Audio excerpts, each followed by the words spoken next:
Hey guys, happy Diwali to all of you. I hope you all are doing well. Welcome back to my YouTube channel. Today I'm going to discuss about the topic Anchorage. Basically, it is the topic which comes under the orthodontics. So let's discuss it under the following headings, such as its definition, its classification, then what are the different types of anchorage, and basically the most important question asked is reinforced and reciprocal anchorage. It comes as a short note or an LEQ in the exam. Okay, now let's begin. Definition of anchorage. Anchorage in orthodontics is the nature and degree of resistance to displacement offered by an anatomic unit for the purpose of effecting the tooth movement. Now, what's the classification of anchorage? According to the manner of the force application, there is simple anchorage, stationary anchorage, and reciprocal anchorage. According to the jaw involved, it is intermaxillary and intramaxillary. According to the site of anchorage, it is intraoral and extraoral. Under intraoral, it comes first intramaxillary, which includes simple, stationary, and reciprocal anchorage. Second is intermaxillary, which includes simple, stationary, and reciprocal. Third is extraoral, which involves the four, that is cervical, occipital, cranial, and facial. And fourth is the muscular. The classification according to the number of anchorage unit includes first single or primary anchorage, second compound anchorage, third multiple or reinforced anchorage.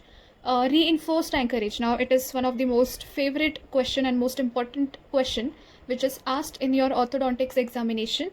It is also known as multiple anchorage. It may be asked as a short note or an LEQ.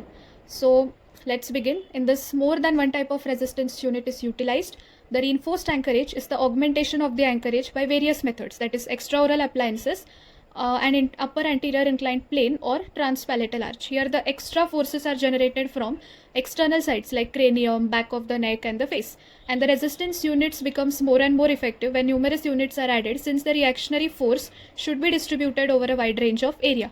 It is done by various methods such as the extraoral forces to augment the anchorage. So what are they? Forces which are generated from the extraoral sites or areas, that is cranium, back of the neck, and face, is used to reinforce the anchorage. Now let's talk about upper anterior inclined plane. A removable appliance which incorporates an upper anterior inclined plane leads to forward glide of the mandible at the time of the closure of the jaw. This causes the stretching of the retractor of the muscle of the mandible, which contract and forces the mandible against the upper inclined plane. So what happens is that an upper anterior inclined plane, it leads to forward glide of the mandible, okay, at the time of jaw closure. So this will cause stretching of retractor muscle of mandible, and which contract, and then it forces the mandible against the upper inclined plane. So a distal force is applied over the maxillary teeth, reinforcing the maxillary anchorage. Modification is the Swede appliance. It has an upper incisal capping. Now here I have a picture. In the diagram you can see that this is the upper anterior inclined plane. It leads to the forward glide of the mandible by stretching of retractor muscle and a distal force applied over the maxillary teeth. Now this is the Swede appliance. Have a look at it. Understood? Use of transpalatal arch and lingual arch. Transpalatal arch, it is a wire which spans the palate in the transverse direction, connecting first molars of either side. So these are indicated in fixed mechanotherapy to augment the anchorage. Now transpalatal arch is used for expansion of the maxilla.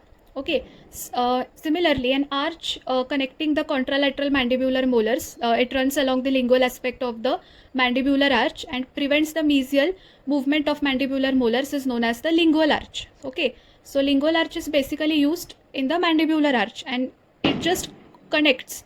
It runs along the lingual aspect of mandibular arch and it connects contralateral mandibular molars.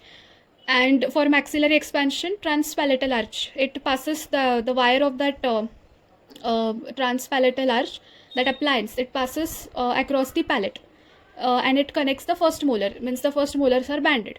Reciprocal anchorage, it refers to the resistance offered by two malpost units.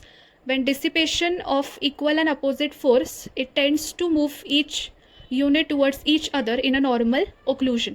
The two teeth or two groups of teeth of equal anchorage value are made to move in the opposite direction. Like example, closure of the midline diastema by moving two central incisors towards each other, and second is the crossbite elastics for correction of the single tooth posterior crossbite. Have a look at the diagram of the examples of the reciprocal anchorage. Here is the midline diastema. The two central incisors, they are moving towards each other in order to close the midline space. And crossbite elastics are also an example of reciprocal anchorage, which is used to correct single tooth posterior crossbite. I hope you have liked my video. Please don't forget to like, share, comment and subscribe. And a very happy Diwali to all of you. Stay happy, stay healthy, eat healthy and take care. Thank you.